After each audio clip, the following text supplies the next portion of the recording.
Hello, and welcome again to Wellness Deconstructed. I'm your host, Zia Jaffer, and today we're talking about something that has really helped me on my wellness journey.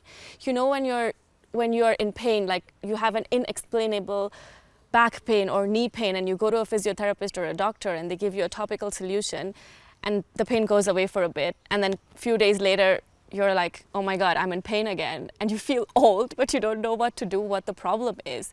I went through the same thing postpartum and finally found our guest today. And she specializes in posture therapy and is the creator of Posture 360 method. She helps purpose-driven humans achieve body freedom. She wants to help people worry less about their body and focus more on living a fulfilling, active, and healthy life without pain, interruption, or signs of aging. Her method is a framework of corrective exercise and functional movement that helps clients first understand and then fix the root cause of their body dysfunctions. Unlike modern-day medicine or pain management, she doesn't just address the symptom location or diagnosis of the issue. She gets to the root cause once and for all. And that is none other than Rachna. Welcome, Rachna. Thank you, Zia. It's so nice to have you here because I'm so passionate about fixing my body. I've always been I need to fix my body, but never knew what to do until I met you. And it's such a pleasure to be able to have you on this platform to spread that information that you have and not many people are aware of. So why don't we start with what is posture therapy? I've been through so many iterations in my head, in the mirror, when I speak to people. It's like that bar stool moment and everyone tells you have to have your elevator pitch. And the best way I can describe it is bringing your body into alignment with gravity. It's we have, in spirituality, we have yin and yang. In Ayurveda, we have the balance. In life, we have positive, negative, ups, downs. And in the body, we have right side, left side, masculine, feminine, and sides of the body. And pretty much all you're doing is bringing your body into balance and finding your center, your sweet spot. And from there, physiologically, as well as spiritually, everything just works on this path of least resistance. And it might sound like a mouthful, it might not ever be perfect. And people will always, the first thing when I say I'm a posture therapist, you kind of see people just kind of sit up straight and but that's actually not what it's about. We don't want to be perfect, rigid humans. We want to be marshmallow type humans where we're just soft and malleable and almost like childlike. And that's pretty much what it's about. Yeah, and like I said, fixing my body, you helped me realize that there is actually nothing to fix. It's actually aligning your body to its natural state, and whatever state that is. It doesn't have to be straight or arched out or sitting straight up, So you said that you created the Posture 360 method, and I've experienced it. So why don't you tell us what is the Posture 360 method and how did it come about? Sure. So 360 again for me is this way of encapsulating a holistic and an inside out kind of approach. But the 3, the 6, and the 0, they have, for me, I used to be a lawyer, so I'm very much about, how can I create something that's very simple, but in a framework that people can understand it, and that I don't have to keep switching and changing something, and I can just find what works. So the 3 is the 3 elements of what I found through 15 years of chronic pain, as an athlete, as somebody who's passionate about movement, as somebody who wanted to do sports medicine at university. I couldn't find answers. I would go to spine specialists, I would go to physios, chiropractors, and usually what would happen is they would treat the same thing. If I complained about a knee or a back or foot pain, that's the site to which they would go. And that's what they're trained to do. And it was only until I found corrective exercise is when I started to understand the difference between location symptom-based medicine versus root cause medicine. So the 3 is 3 elements that I found really changed my mechanics and my movement, which is posture and corrective exercise, functional movement, which is neurocentric functional movement, which means you use your eyes, you use your perception, you use the feeling of having the ground underneath you, And it's this idea of you want to grow eyes in the back of your head. Because if you look at the periphery of our eyes, it's only 45 degrees to the right and the left. And that's limiting if you're a human being who needs to work in all 360 directions. Okay, so we have posture corrective exercise, we have functional movement. And last but not least is when you've reset your joints and you've reworked muscles to work in like a nice succinct sort of puppet-like motion where everything works evenly both sides and all in all directions. You want those muscles to memorize how that happens. And for me, that comes from stability and strength. And it's not the strength training that we see like in the sort of traditional or the conventional sense. It's your body strength. So think calisthenics, handstands, functional strength training. And those are the three elements that I've put together first and foremost. And I pretty much come up with a way in which I can help people fix something, memorize how to do it themselves, and then just keep doing it. So we do that on repetition. And the 6 principles that I've kind of come back to every time when I'm teaching people is 1, never guess, always assess. Because if you're not really assessing why and where the issues are and the issues that are causing the imbalance, you're not really getting to the sort of the real root cause. The second is use what God gave you. And this is the concept of trying to grow eyes in the back of your head. Because if you can do that, you'll see that your back of the body works equally just the same way as the front body, but also has its significant role for you as a human being. And that's where the sort of balance aspects come in. The third is no pain, more gain. And I'll say that no pain, more gain. And we live in this lifestyle where we're constantly taught to do, we're constantly taught to do more, achieve more. I mean, think about kids at school these days, like their schedules are just jam-packed. They wake up at 6, they still got homework to do at 6 p.m. And as adults, we're chasing that dream. And in the wellness sense and in the fitness sense, I think it's this mentality of if you don't do more, you're not going to get to where you want to be. And it's a whole sort of minefield of cutting out noise. And the way I think I simplify that is by telling people that when you're in no pain, you have more gain, right? And then the fourth is unlearning. And for me, I think this is also a really big concept that we as humans need to start embracing, because we're filled with so many shoulds, coulds, woulds, ifs, buts, that it's almost like we're trying to follow somebody else's to-do list and somebody else's protocol.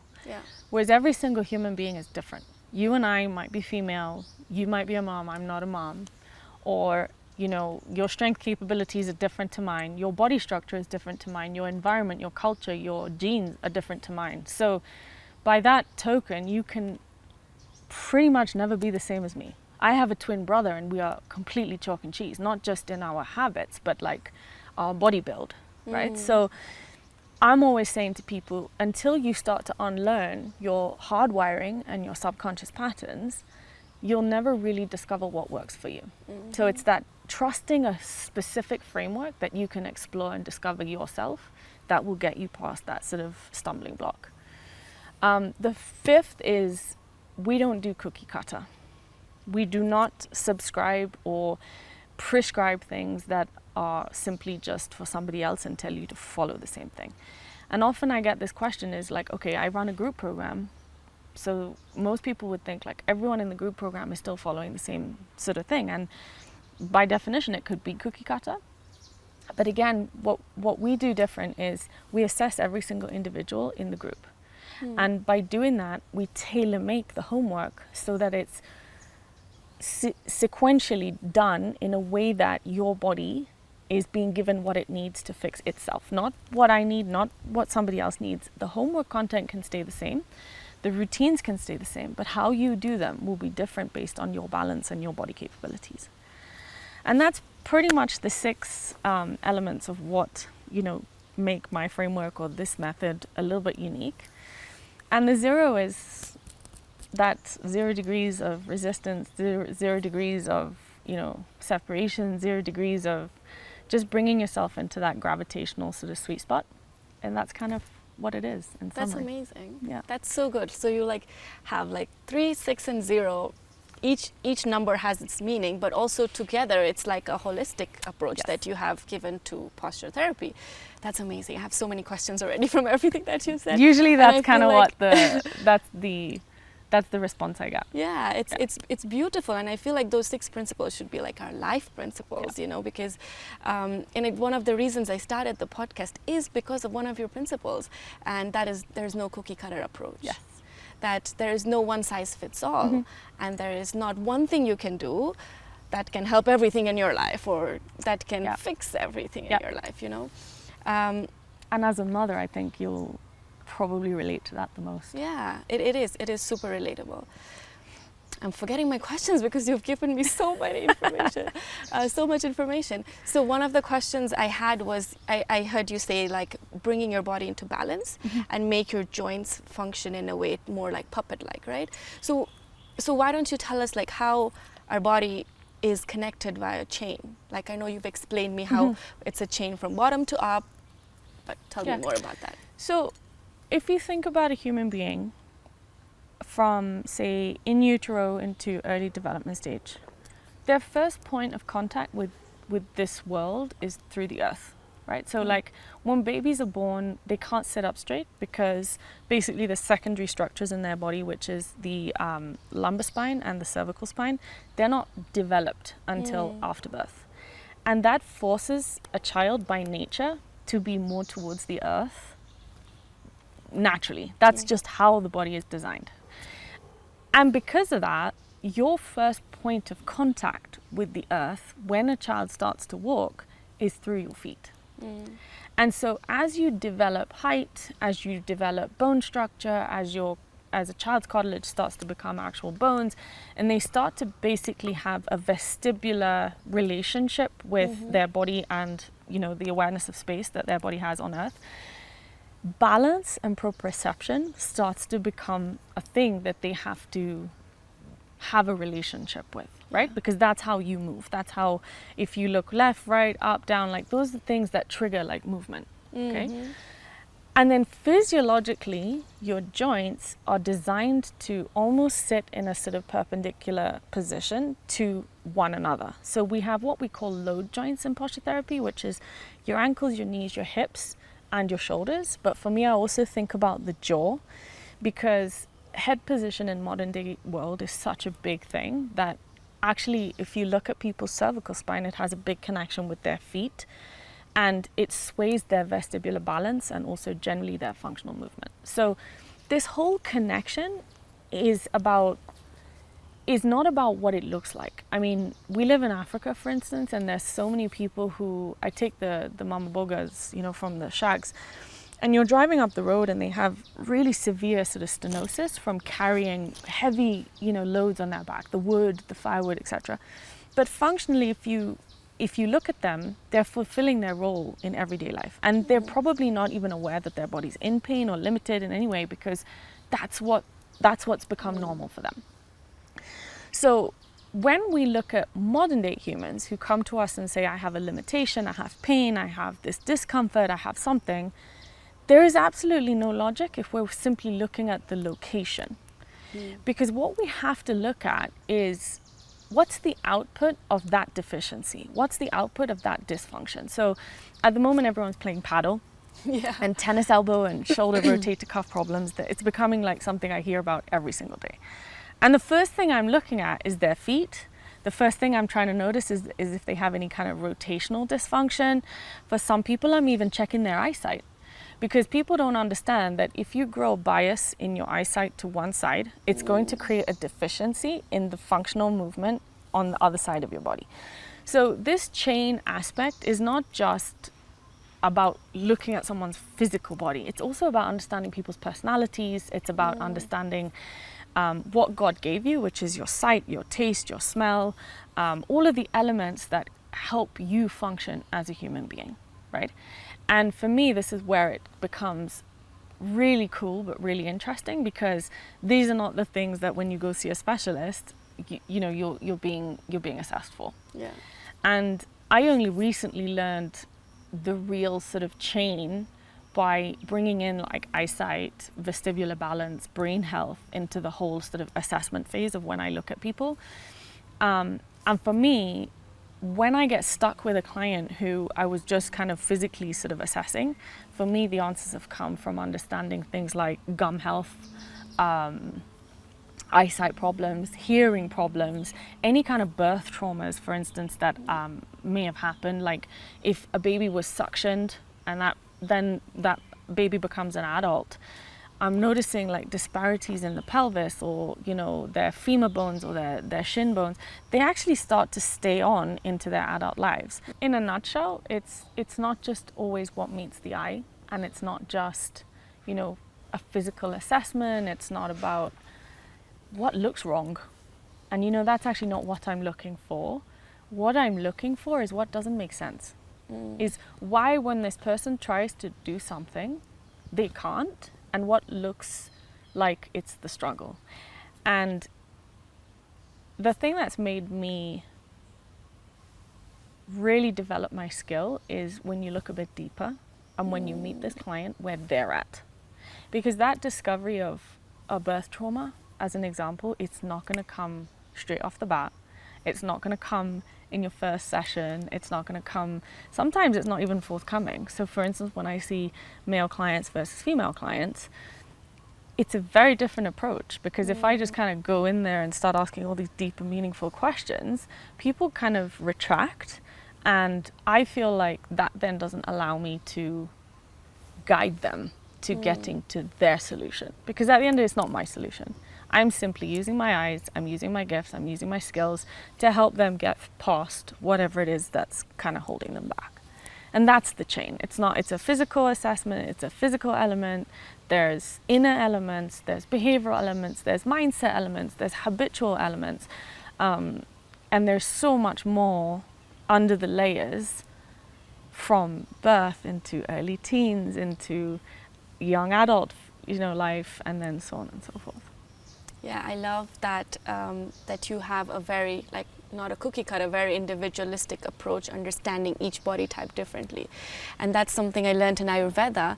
Until then, I was just like following what everybody was saying. Okay, this is what you need to do, this is what you need to do. But studying Ayurveda helped me understand, like, every body is different. Yeah. And also, like, based on what you said, like how the mama bhogas are compensating with like a hunch, their body is compensating with the hunch, but there's something else that is dysfunctioning as a result of that. And for me as a mom, I was carrying my child on one side, and that's why I was compensating on the other parts of my body, because my body was trying to like carry that weight on one side and the other part was suffering or like not being active at all, right? Yeah.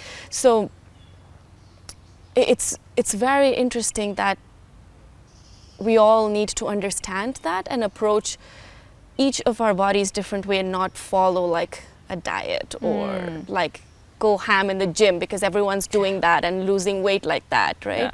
Yeah. Sometimes I feel like we should just walk around life at the moment with like, those monkeys that kind of go, see no evil, hear no evil, see no evil, speak no evil, because there's just so much noise out there.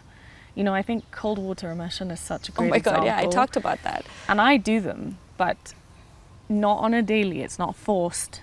And, I don't have thyroid issues, I don't have ADHD, I don't have any underlying issues that kind of would make somebody think, hang on for a second, why would I need cold water if my body's already in, say, fight or flight, or is already in a situation where it's kind of hyper, rather than in some kind of neutral position, right? So we're just following. We're just told the next fad is cold water. We're told, gluten-free. We're told don't eat ghee. We're told all of these things. And I'm like, but my grandparents, who both lived past 90, they didn't do everything. They look at us sometimes. They're like, what is all of this? Like they just think it's too much. Supplements, another really good example. My granddad, who's 94, has never taken supplements. And if you look at their bone health, I'm telling you, like, you don't see quivers, you don't see shakes, you don't see bones that are deteriorating. Yeah. And for me, the logic is what you put in is what you'll get out by way of food, nourishment, sleep, the mindset you follow, and the things that you take into your body, how you move your body. Those are the things for me that matter.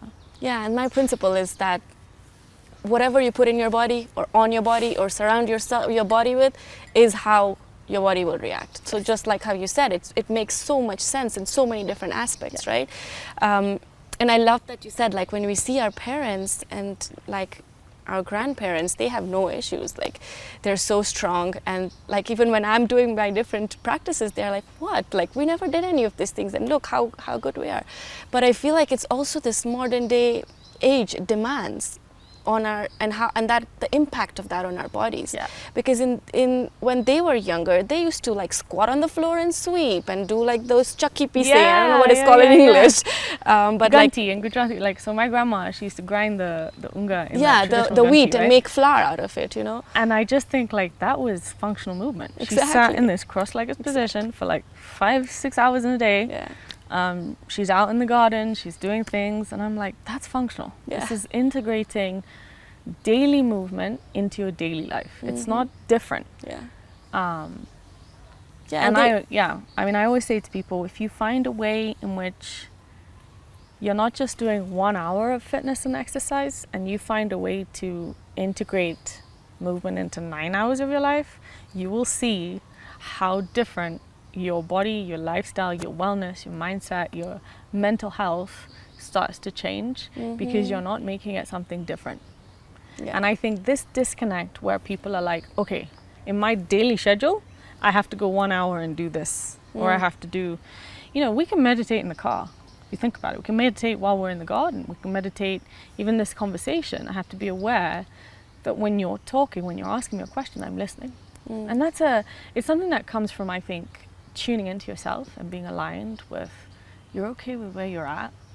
You don't have to speak louder, you don't have to say louder, you don't have to be louder, but you don't have to dilute yourself either, right? There's this grace and prominence in coming from something that's so grounded that it just takes up space wherever it goes. I love that. I love that. And what's coming up for me is something that comes up every time I coach a mom, and that's that feeling that I'm not enough. And that comes from that disconnection from what you are feeling pressured to be and who you really are. And working on posture therapy has actually helped me in that sense, where you connect back to your body. Yes. You connect back to who you really are and be like, hey, this is who I am. I'm enough the way I am.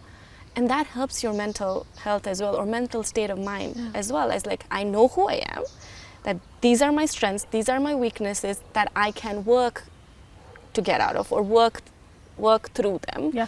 And embracing them. Yes. And not being afraid that you're in That's this true. place where you're challenged or, you know, feeling like things aren't quite aligned, and learning that that's very much part of a journey. Yeah. But for me, I think with mothers, it's the system. If you think about the system, and I say from the time that you start hosting is, you know, you discover that you're pregnant, and actually the hosting for me starts by just the intention of wanting to be a mother, right? Yeah. Where in the system do you actually find some kind of sanctity where nothing is wrong? So like your first, you know, just the fact that you say out loud, I'm trying for children, all of a sudden you get flooded with all this do's, shoulds, don'ts, do this, legs up, I don't know. Then you say you discover you're pregnant, then you go into the doctor's clinic and everything's about what you shouldn't be doing. No high intensity, be careful, don't tell people. You know, all of a sudden you're like in this box. And I think that's the problem, is we're not allowed to, you know, we're not allowing mothers to just flourish in their righteous space of discovery. And then everything in hosting period is about you, but you as the host, not you as an individual. After you've given birth, it's about the baby. And you just get booted to the side, and you then get put into this like protocol schedule where at 16 weeks you have to go get a scan, you get ticked, all your boxes get ticked, or one gets X'd and a few get X'd, and then that's where you lose yourself. Because first of all, the guidance on this journey, I feel like, is a really big missing piece of this entire wellness circle. It is. But the changes physiologically, mentally, hormonally, energetically, on a demand of your role as a woman, how much it changes is enormous. But yet, it's so diminished as something that's so normal, so part and parcel. The level at which your pelvis changes, the rate at which that causes changes up the spine, your shoulders, your neck, people really don't understand the vastness of these changes. And if you've got dysfunctions leading up to that period of your life, they are not disappearing. They're not miraculously just going to go away. They are likely going to be exacerbated. Yeah. They are likely going to be carried over. And all of a sudden, then you have a toddler and you're like, when do I get to fix or even start to sit and discover where I'm supposed to start? Forget even the problems. Forget even the fixing part. It's when do I just get to sit and be and listen and go a little bit inwards where I can even start relating to myself. And for me, that's the biggest missing piece. And that's why I think when we talk about posture, when I talk about the unlearning, the one thing I often have to help people through is this concept of relaxing more than doing. And you know this from your posture exercises. You know, abdominal strength, core strength is such a big thing at the moment. And I just think when we have a marshmallow or a balloon, you don't see that thing being rigid. It's very malleable. Mm-hmm. It can move in so many different directions, but it's on demand. And our body is very much the same. You know, for physiological relation, I can say the bladder. We don't sit here squeezing our bladder, anticipating needing a wee 24/7. And your abdominals are exactly the same. So why and how the world is so fixated on strengthening the core, it seems very counterintuitive. I can understand why they say it and how they're sort of initiating people or helping people do it. But for me, I think it has to come from a place where it's ready to do what you want it to do. And if you're strengthening from that mindset, you're going to probably set yourself up for success. But if you have underlying dysfunctions and you're strengthening on top of that, it's almost like having a table with wonky legs and then just loading the table with all sorts of things on top. Eventually, something's going to crack. And that's kind of where I say for women, men, sports, athletes, children, your fundamentals really, really matter. If you nail the fundamentals of, okay, what are my feet supposed to be doing for me? How do I actually work my feet? And what's the connection of my feet to my spine or my shoulders? And how do my shoulders help me, even if I'm a mom or, you know, somebody who plays racket sport?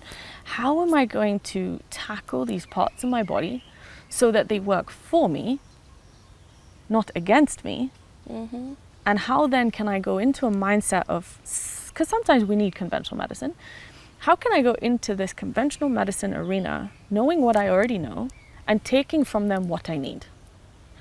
And not constantly being in this mindset of something is always wrong, something is always broken, something is always needing a fix. You're not broken. You could just be bent, but you're not broken. Broken is very obvious. And most of the people that I see, they are not broken. They just need to be guided. What I wanted to know is, I love what you said, that it's like a broken table that you're just adding load on, right? And I feel like in this day and age, the demands from our body are so different than the functional movements that the olden days people used to do, right? And we don't have those functional movements. So what are the main challenges related to posture that you see in your clients, like day to day, or like what are the baseline ones that you've noticed? So because of modern day living, but also I give you an example because you have kids, it could be very relatable to most people. If we go into an office or if we go into a classroom, what do we see? We see everybody usually with the same desk, the same chair, and the same computer. By that token, you're assuming that everybody sat at that desk, in that chair, at that computer is the same body height, same body shape, like same everything. We get ergonomic sort of elements. The chair can be sort of changed in height and so on and so forth. But we're simply putting ourselves in a box by that token, right?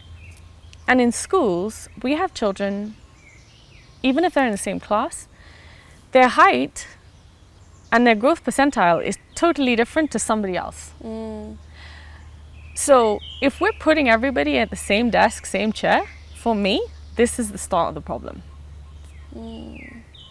And it also goes back to our household where, I mean, I remember as kids, meal times were like together. You didn't have a choice. Even if you were moody, you didn't want to eat, you sat at the table and you ate what was in front of you. If you didn't feel like eating it, that was your choice. Same. And dining chairs, also at a table, they're designed the same. But if I wanted to kneel on a chair, if I wanted to sit with my feet up on a chair, we're kind of told that that's not normal, right? We don't get the freedom to sit, to be, and to explore our own bodies because we are part of conventional society. And for me, this is the start of the problem. If you take cars, if you take all of these things that we have to like kind of be around, cooking even.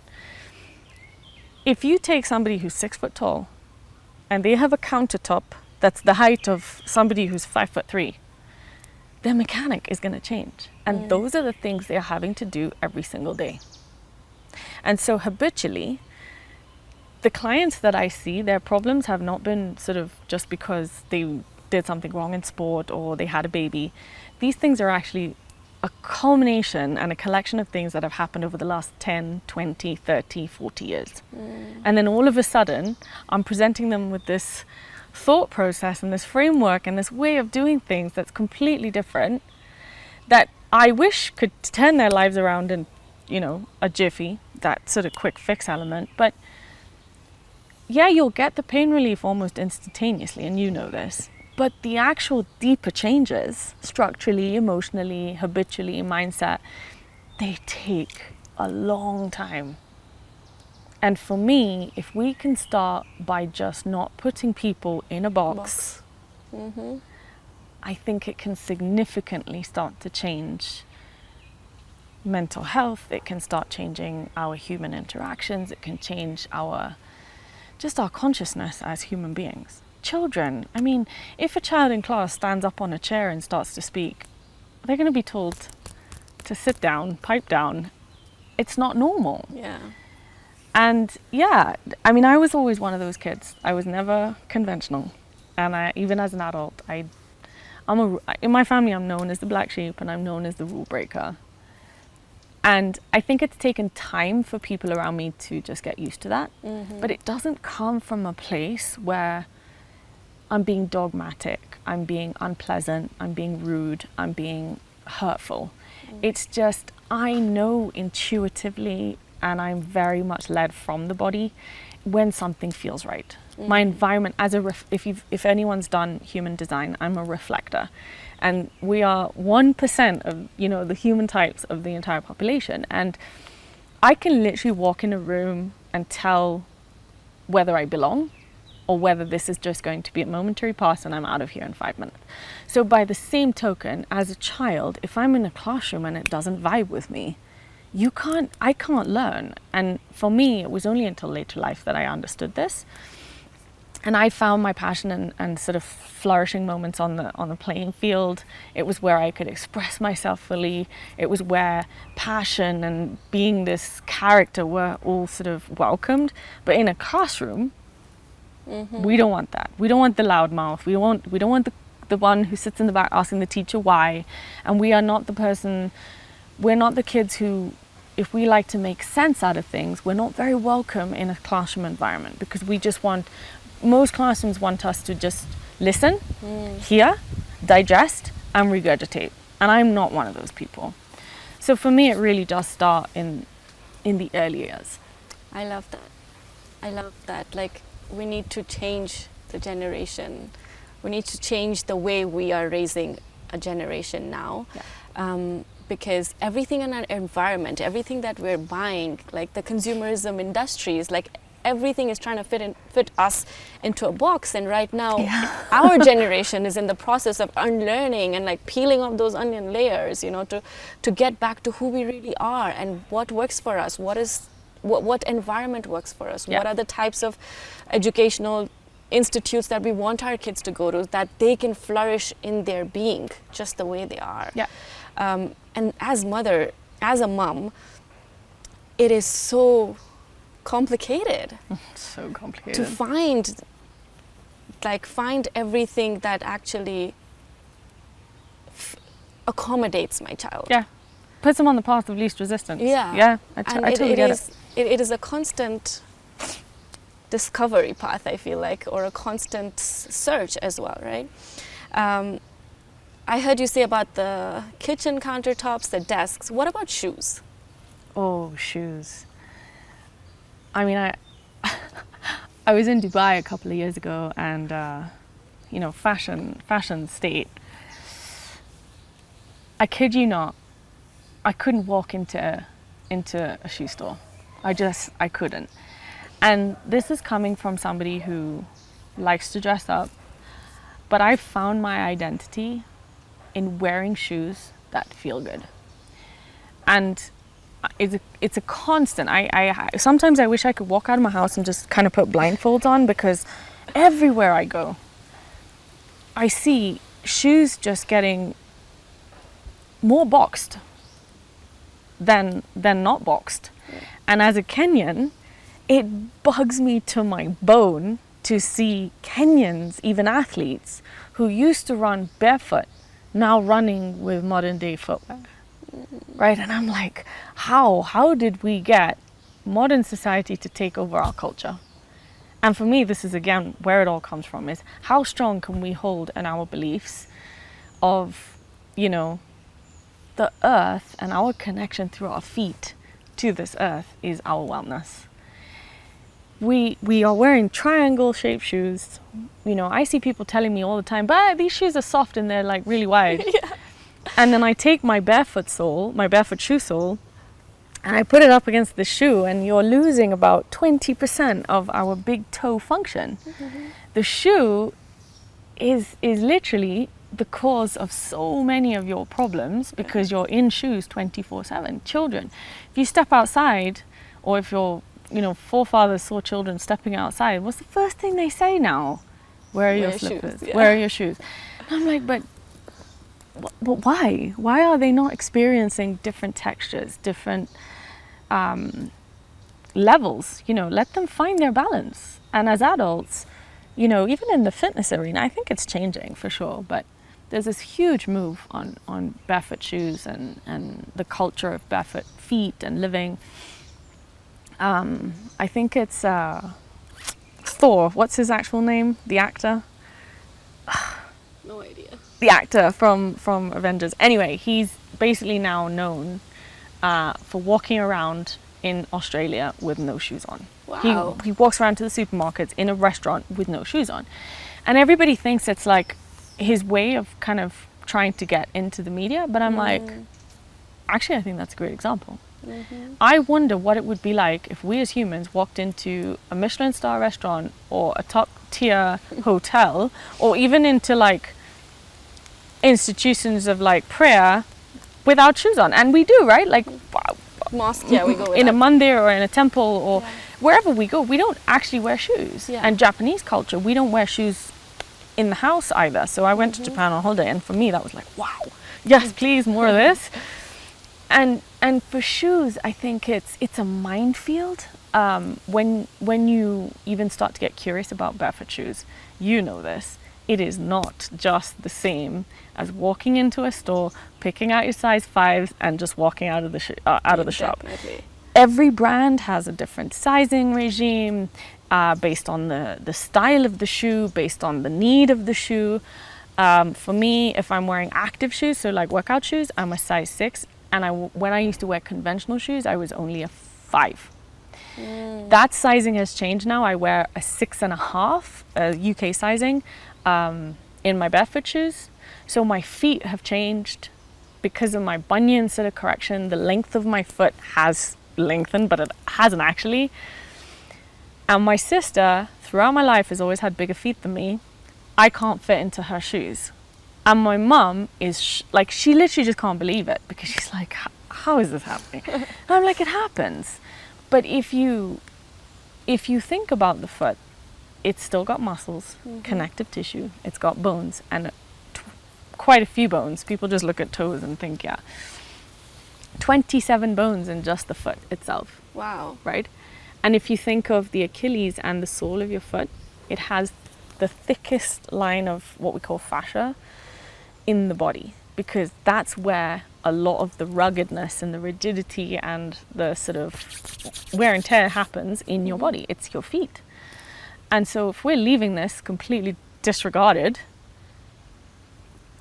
for me, I feel like that's the biggest disservice you'll do to your body, even to start with. And I even look at people and I look at how rigid their toes have become. And if I say to people, okay, let's try and move just the big toe in isolation, they look at me like I'm talking a different language, but their body cannot do it. Right? So like they've lost that connection to the feet through the brain and their motor centers. And for me, that's the biggest worry. Yeah, and I'm one of them. I'm still like a recovering person, and my toes are still recovering in that sense as well. And as a pregnant woman and as a mother, at some point you don't have control over gravity. Like you don't know in which direction that baby's gonna grow and the tummy's gonna go.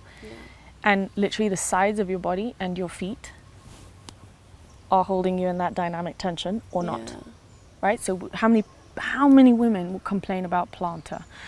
You get really deep sort of vein sort of issues in the lower legs, compression socks. We're told to wear all of these things.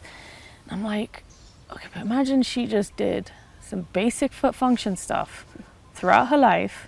I'm wondering whether that would have had such a big impact when you started growing that sort of the weight in the front of the body.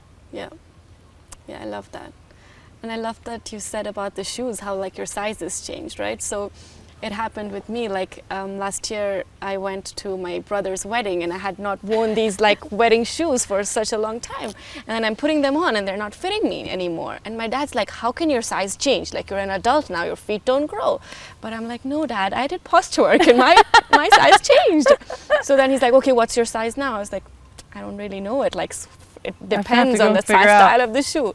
So it was like a 37 size, which is what I would be wearing generally, whether it's sneakers or heels or slippers or whatever. And it's a one size, right? We have this mentality of like, it doesn't matter the shoe. And this one was so tight. I was like, I can't even walk in this anymore.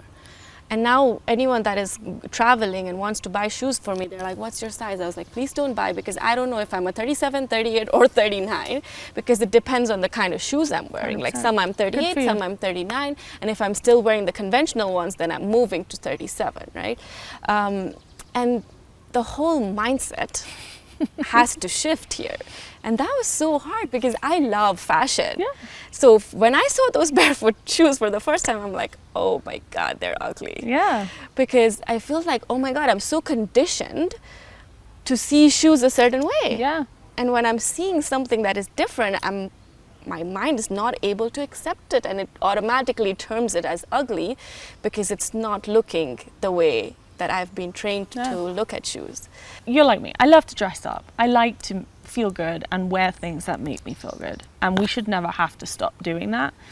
But the fact that consumerism is what drives us, for me, I think that's also where we need to sort of check in with ourselves and just be like, wow, when did only buying certain types of shoes become my identity? Yeah. And we're slaves. We're literally slaves to the trends that they're creating, to the sizes that they're creating. I remember I went to Artisanal Gallery for this event, and everyone was just like, I can't fit to this, sometimes to the smallest of the smallest size available, and some people can fit into the largest size available. And I'm like, yeah, we're actually just like puppets. They create because it makes sense for them, because they want to create in large quantities. Yeah. And we have to squeeze our bodies, lose weight, starve ourselves, or shove food in our mouths so we can gain weight, so that we can fit into clothes or shoes, or buy a bag that looks good on us because of a certain body type. I call it the square peg round hole mentality. Yeah. And it's sad. Yeah, it's really sad. And I'm so glad that we are creating the awareness now, and I hope even if that can help one person change their life. And you know, this isn't even like righteous, and I'll give people a very solid example. I play golf and I play paddle. Mm-hmm. I have tried barefoot trainers for golf. They don't work. It's too slippery. we live in a tropical country. Morning dew is it's a very real thing. Yeah. And the materials and the rigidity in barefoot shoes at the moment, I don't think it's in a place where it can keep up. We need specific studs because there's a lot of torque and turning in golf. And paddle, the surfaces that we play on, when I used to wear my barefoot shoes, I was slipping all over the court. I would have risked injury. I wasn't free on the court to move in a way that allowed me to play freely. So I have basically decided that in certain situations, it's okay if I can't wear barefoot shoes. And the reason for that is a barefoot shoe isn't going to fix your problems. That's what I was going to say right? next. It's not going to fix the problem. It's going to be a Band-Aid solution, but it's going to facilitate the work that you do in your posture work, in your movement, in the specifics and the work that you do to fix your fundamentals. So if I'm having to wear golf shoes and paddle shoes that are not barefoot shaped for about 3 or 4 hours a week, I don't believe it's going to kill me. I don't believe it's going to set me back 15 years of the work that I've put in to fix myself. I have to also meet my life where it's at, and I have to meet the industry where it's at. The one thing I think is very interesting for me is when I look at the companies that are making non-barefoot shoes, Nike, Adidas, all of these other shoe companies. We're calling out names now. And I don't mean it in a bad way, right? Like, as in again, if I needed to buy a pair of Nike, I would. The thing I'm always interested in is who's making these shoes? Who's designing them? And do these people have physiological knowledge of the human body? And if that were to change, again, I think we would have a drive from those companies who have really big footprints in the world to start driving this change. Because us as individuals and us as movements in this kind of space, it's very difficult. It's like a David and Goliath battle. And that would be very interesting for me to sort of sit in a board or, be a fly on the wall in a boardroom of how is this shoe designed, from who designed it to what experience they have with the body, to know then the thought process that goes into making these shoes. It's so good that you've put it out there, because now it's in the universe. Yeah, it's going to come back to you. I used to feel scared to name drop and say this doesn't work for me and this isn't right for me. And it's not about bashing, it's not about that. I could look at weightlifters and be like, oh, what are they doing? And I think in my personal growth journey, I have been through phases where I used to do that, be a snob, like walk into a gym and be like, what are these guys doing? But I think it's also the realization that, one, when you point a finger at someone, there's 3 fingers pointing back at you. So there's always reflection. But also, if those people weren't doing what they were doing, how would we learn?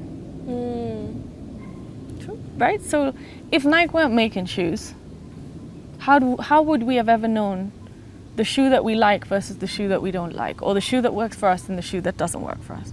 So these things are giving us learning lessons, and it's about the interpretation that you have and the intention that you have when you say things like that. It's so interesting that on the healing journey, like a lot of us get that ego sometimes, and we get cocky, like, oh, I know I'm better than this person, or like I know better. Guilty. Yeah, we all are guilty, because I feel like that's the first, when you peel a layer, there's another layer to peel. So I feel like that's the layer that gets peeled off as you're stepping up, and then you have to peel that layer off when you actually realize that, hey, it's you and your journey. You're not here to judge people or feel like you're better than them. Everyone has their own journey in their own times. So thank you for bringing that up. And as we wrap up, you've given us such valuable information. And for all the viewers and listeners, what is the next step for them? First, I think, like I've said, during our chat, is don't overthink. Cut out the noise. Spend some time just learning what you like, and go more in the direction of what drives you every day, rather than going against the grain. It could be swimming, it could be whatever it is. And that will give you some insight to really finding yourself. Because then when you find the reason you're doing something, you have an intention, and you will start to develop consistency. The second and the easiest, lowest hanging fruit would be your feet. I think if I've said that your body's first connection with this earth is through your feet, logic would have it that that would be a great place to start. It doesn't have to be a lot. Just start by wriggling your toes, noticing your feet, noticing anything that feels a little bit different or a little bit odd or feels good. Feet, I think, could be a really great place to start for every single human. And the third for me is be curious. Don't ever stop asking questions. Don't ever stop exploring or discovering. And I think from a place of curiosity, you'll naturally start to kind of open yourself up to solutions, answers, and avenues that you can get what it is that you need. So guys, you know where to start on your journey to getting your posture straight, not straight actually, aligned. And if you are a high performance mom and you're in my self-care club, then you are going to get a chance to get all your questions answered by Rachna herself. And if you are in my self-care club, which is a membership community for high performance women, you get more access to Rachna with a Q&A session that is going to be exclusive for the members. More details on the self-care club are in the description below. Okay, so just to add a little fun to this podcast that had so much valuable information, I'm going to ask you some questions, which is going to be in the form of a rapid fire round. Okay. And if you do well, you get a surprise. Oh, I love a challenge. Here we go. Okay, so what is your one non-negotiable wellness habit daily? Posture work. What's your life mantra? It's always from the inside out. Okay. Bollywood or Afro? Oh, that's a tough one. It's very mood dependent. But in my heart, I wish they could kind of merge the two. You can, actually. But being Kenyan, I think maybe Afro. Okay. Cardio or strength? Oh, it's so funny. I think if you'd asked me that like 10 years ago, it would have been cardio. Strength. Sitting on a chair or on a floor? Floor. Journaling on paper or on an app? Oh, pen and paper, girl. Herbal tea or green smoothie? Green smoothie. And the last one, sunrise hike or sunset yoga session? Sunset yoga. Okay, and the last one now is, what is the one piece of advice you would give our listeners or viewers? Be you and do you. Thank you so much. That was really good and fun. Yay! Thank you for coming. Thank you for being so open in the conversation. I really appreciate your presence, and I'm sure everyone that listens is going to learn something today. Well, actually, I think the thanks goes to you. Your courage to speak up, your courage to be curious, your courage to self-discover. I think it's going to make an impact on so many people. Oh, And I'm grateful so for grateful. you. Thank you. So Thank you. I have the surprise for you because you did really well. Oh, this is so lovely. I hope you like it, and they're all right up your alley because they're all wellness products, natural, Love it. and Thank you. help you in your wellness journey. Yeah. It's lovely. I like the packaging. Oh, Beautiful. you're welcome. Special shout out to our gift hamper partners, the Natural Moms Company, Lelu Botanics, and Alchemy and Frequency. Thank you so much, guys, for joining me for another episode of Wellness Deconstructed. Don't forget to like, comment, share, and subscribe because your support means everything to me. Until next time, keep prioritizing your well-being.